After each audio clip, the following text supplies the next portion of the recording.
Hello, family. Welcome to episode 4 of The Roots of Money. Today, we are looking at credit score, how to improve your credit score, and how to use your credit score to create wealth, to create riches. How can you be successful through a credit score? So, today, we are tackling that topic.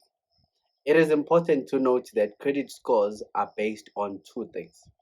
Number one, financial behavior. Number two, on credit history. Your credit history and financial behavior is very, very important. What are they really looking for? Number one, they look at your payment history. Number two, they look at the utilization, credit utilization. Number four, they look at account and financial transactions. How do you transact and all of that? Those are the things that they really look at. However, I'm going to go deep and show you everything that you need to make sure that you avoid and the things that you have to do. So let's dive down. Okay, so here's a friendly advice. This is just a friendly advice. Number one, make sure your bank account is not on zero. So make sure your balance is never on zero. Always have money in your account. It's very, very important for you to do that, by the way. That's number one. Number two, do not use all your money immediately when it comes into your account. You're getting paid now, then same day your money is gone. That's the bad thing. They see that you are desperate. They see that you don't have affordability. All your money goes. Immediately it comes in, it goes. Make sure that there's money that is sitting there in your account. And even when you use it, you know, steadily. You don't use all of it same time. It's very important to do that. All right, so let's look at credit ranges or credit ratings. How do they rate you? So there are different percentages that they look at or criteria. Number one, if your credit score is less than 300, you don't have a credit at all. Don't even bother to go to financial institutions. Don't even bother to go to any store and look for a credit. You won't get it. It's too low. The second one, 300 to 579. It is considered poor. If your credit score is roughly around 300 to 579, please know you won't get a credit there. 580 to 669, it is considered fair. So now it's up to the bank whether they want to give you or not based on the justification. It's up to any creditors, by the way, not just banks, whether they want to give you or not. It is fair. 670 to 789, it is considered good. So that is where now banks start to get your interest. That's where other creditors start to have interest in you. If your credit score is around 670 to 739, that is considered good. 740 to 799, it is considered very good. There everyone wants you. You know, you are a meat, everyone wants you. So if your score is between 740 to 799, it is very, very good. But lastly, if your score is from 800 to 850, it is excellent. There is no way you won't get a credit score. You'll get a credit score anyway. Whatever you need, chances are you will get it. Of course, they might look at the affordability and other things, but in terms of credit score, you are likely to get anything and everything that you really want. That's good. So let's strive for excellence or at least very good. All right. So it is important for you to register with credit bureaus or one credit bureau. I will highly recommend that you register with two. The reason why I will recommend that you register with two is there might be some mistakes in the capturing. Although they get information from the same source, but there may be errors either from the system or human error. So it is important to compare and contrast from at least two or three credit bureaus. I wouldn't really advise for you to have one. Two is fine. And then check one thing. Number one, the thing that you have to check in your credit score is the errors. So it is important to check your credit record every time to check if there are no errors. They did not put the wrong information. Maybe they said you are Mrs. whereas you are Miss, whether you are Mr. and then they say you are Mrs. Whatever the case may be, just check for errors. That's the first thing that you must do. Check that you don't have, debts that are not yours, that maybe ended up there because of theft, because of fraud, because of whatever. People, steal other people's identity and open credit on their behalf.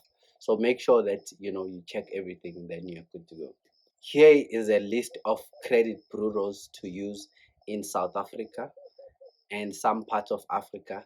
Some they're even global. You can use it anywhere, everywhere. This is the list. Number one, we have TransUnion. Number two, we have Experian. Number three, we have Xpert decision systems. Number four, we have VeriCred credit bureau. Number five, we have Compuscan. Number six, we have Equifax. Equifax. I will spell it. It's EQUI fax as in FAX. So those are the credit bureaus that you can look into, especially in South Africa and African countries. I know some of these credit bureaus, they're from US, so you can still use them even outside of Africa. So that's why I'm saying just double check if the credit bureau is in your country. They get information from these main credit bureaus. Number one, it's ClearScore. I'm sure most of you know ClearScore in South Africa. Number two, it's Credit Karma. Credit Karma. I know there are many other credit companies out there, but these are the ones that I know, that I've used, or that I've seen at least.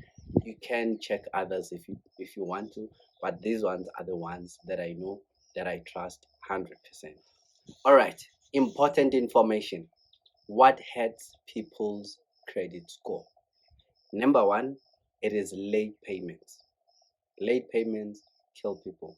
Make sure that you pay on time, even before if it's possible. Number two, it's high credit utility ratio.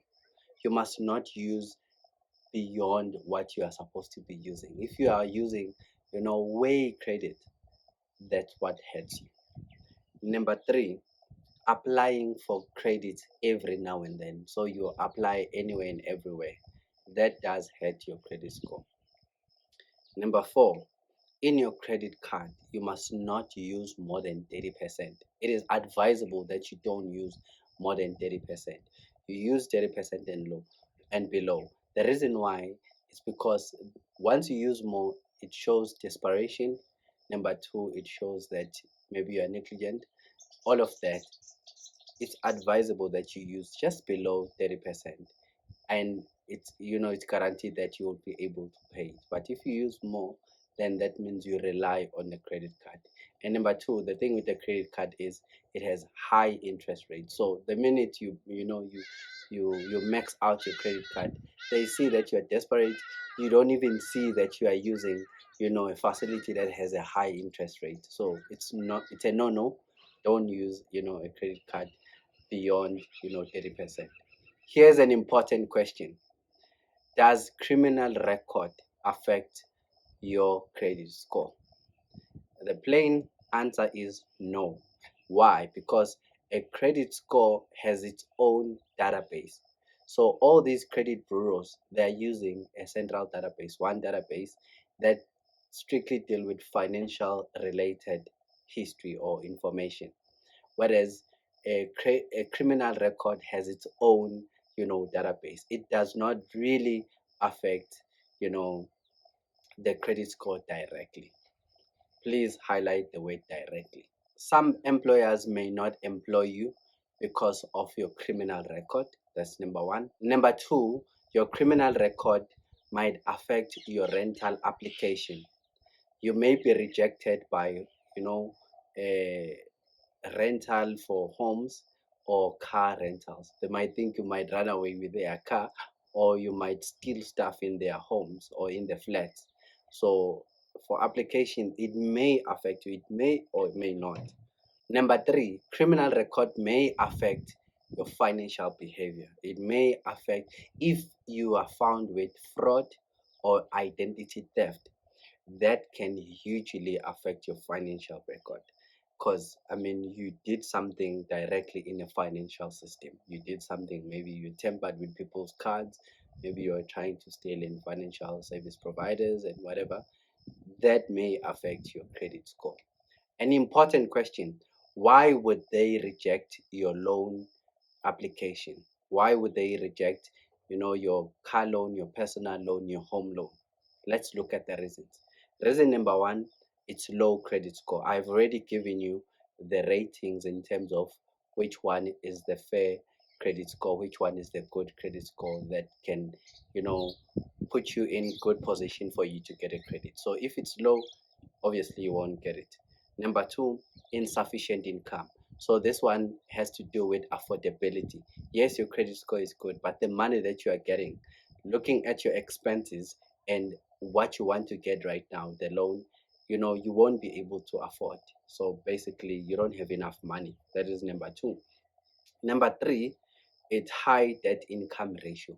So meaning you have more debts, so you can't get more debts now. You have more. Just finish these debts that you currently have, then you can apply for the second, for another one. Number four, believe it or not, limited credit history can hinder you from getting, a loan or whatever that you need from the creditors. The reason why, if you have never gotten a loan before or any credit before, they they are skeptical. They don't know whether you will be able to pay or not. So it is advisable that you start, getting a small credit so that you build your credit score. So someone who has never taken a credit score would think, why would my credit score be affected or this and that because I've never taken anything. Yes, it's because they don't trust you. They don't know you. They don't know if you are capable, of paying back. So you need to inquire, you need to get a credit for you to get confidence from the creditor. So yes, limited credit score, credit can hinder you from getting a loan that you want. All right, so this is a big one.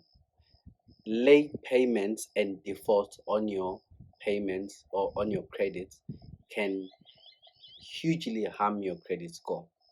You need to pay on time. I did speak about it on what can hurt your credit score. It again comes here in terms of why would they decline you. They can decline you just because you don't pay on time for other credits. So they can decline you for that. Creditors can also decline you. Maybe you move a lot.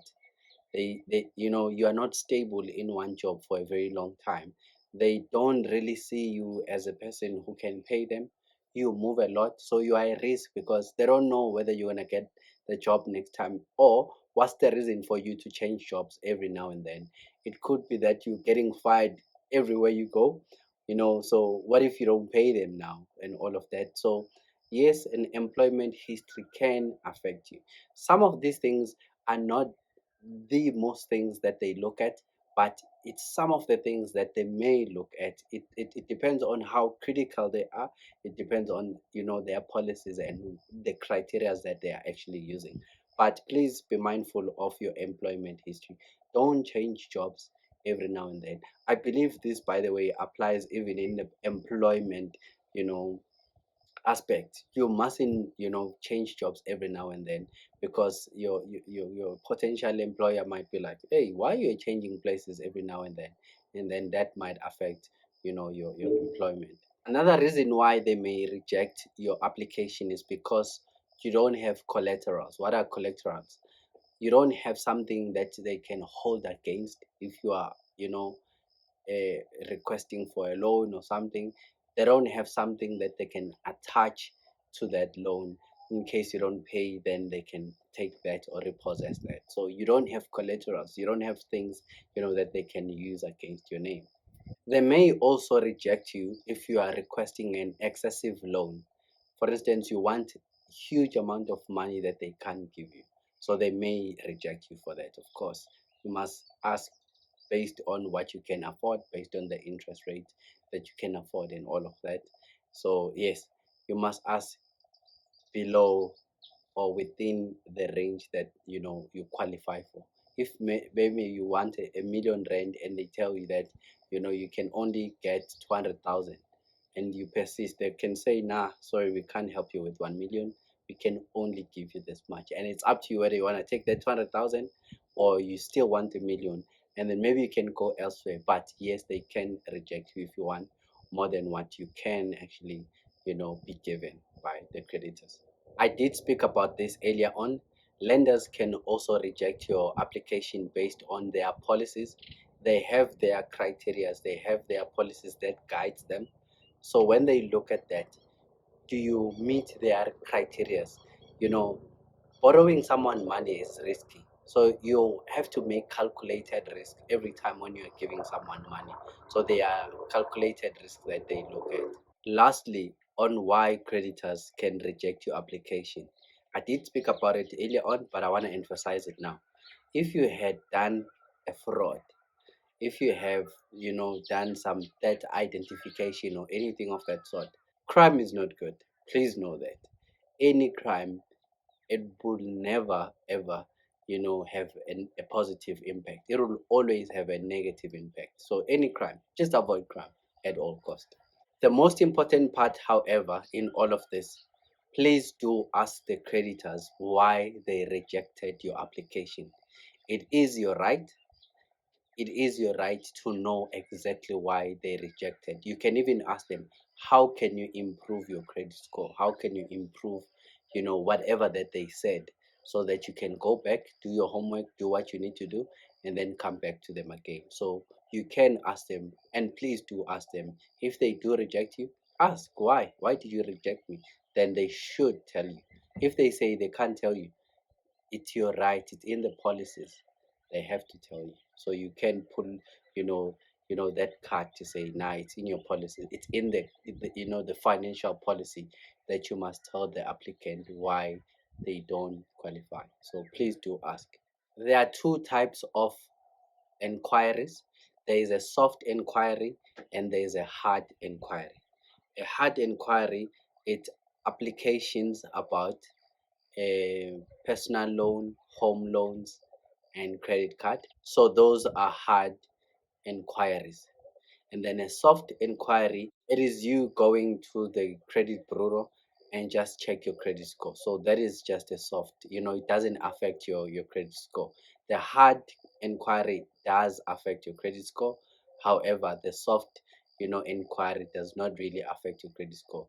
As I said, if you just go on the website and check for yourself, that won't affect you. That's number one. Number two, if maybe an employer, a potential employer, search or check your credit score, that really doesn't affect you. What affects your credit score is you wanting to get money from someone or a creditor, or you want to get money, or you want to buy a car. A dealer wants to do a credit check, then you can be affected, or your credit score can be affected. Other than that, it won't be affected. So it's important to know when your credit score gets affected and when your credit score is not affected. So you can do, checkups of your credit score every now and then. It is advisable, in fact, to do that, so that you check if there are no new information that you are not aware of, and so forth and so forth. And also to check if there is a progress, there is some growth in your credit score. So it's important to check, and it won't be affected. The last part in this episode, how can you improve your credit score? Some points that I would mention here, I've here and there spoke about them, but now this is what you have to do thoroughly, have to do for you to, improve your credit score. Number one, I did mention this. Please do check your credit score to check if there are no credits that are not yours and your information is correct. So that's the first way to improve your credit score. Why? Because you might find that you have things that don't belong to you. You have loans, you have credits that don't belong to you. So check your credit score. It would help you. Number two, pay your credit on time. Please pay on time. It is important that you pay your creditors. You took their money, please pay them now. You took their money, just pay them. If you do have a problem, however, please phone them and tell them that their payment is going to be delayed. Number three on what can improve your credit score is make sure that you have less than 30% debt on your credit card. Meaning, I spoke about this earlier on again. Make sure that you don't use more than 30%. If you have, please try to reduce it, and please be around 30% in the usage of your credit card. It's very, very important. That's if you do have a credit card anyway. Number four, believe it or not, it's a plain answer. Just pay off all your debts. Just finish them up and then focus on something else in your life. Just pay them off. I would also recommend though that you just keep one that you pay for a long term, because they would see that you are a person who is trustworthy, who can pay for a debt for a long period of time. But I would say reduce or finish off all other debts, finish most of them. Maybe just have one debt, and most probably it would be a home loan. That one then can be a long term debt. It will help you, or it will work in your advantage. Please do not open unnecessary accounts. I always say clothing account is one of the account that is not necessary, guys. A lot of you are owing 500 rand, 200 rand, from rage, from whatever, still and it affects your credit score, but it's 200 rand, it's 500 rand. Just don't open those things. Open a credit for something that is very important, and something that you don't afford. If it's something like clothes, like food, you don't really need credit for that. Just save money and go buy those things, those items that you need. Another thing that can improve your credit score is to diversify your credit. Don't only have a credit card, but also have installment. Maybe have an installment of a furniture that you pay on a monthly basis, maybe a car installment, maybe a home installment. So having a diversification of installment, it helps, because they have different interest rates, they have different payment arrangements. So it does help to diversify your debt. Also use a secured credit card. What is a secured credit card? You put money up front, and then you use the credit card. So you would have deposited money first, and then you use it. It can also improve your credit score. And then lastly, this is what I spoke about on my first episode. Have a budget, have your finances in place. A budget can help you to improve your credit score. Why? Because you would do things by the plan. You would do things from what is down there, what you have written down. So a lot of you guys, you wanna freestyle life. You wanna freestyle all these things that they are related to finances.